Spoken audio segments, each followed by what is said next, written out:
You ask Tiger to calculate. This deals with linear inequalities with one unknown.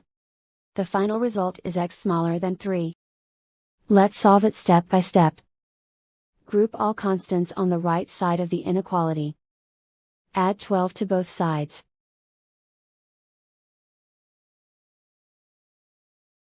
Simplify the arithmetic.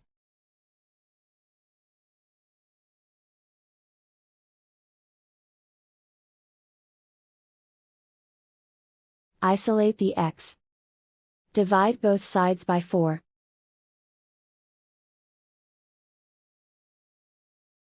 Simplify the fraction.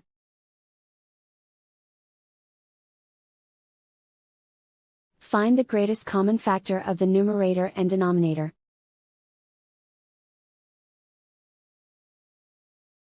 Factor out and cancel the greatest common factor.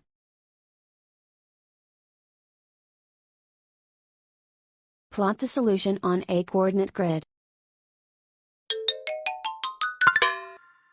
And so the final result is x smaller than 3.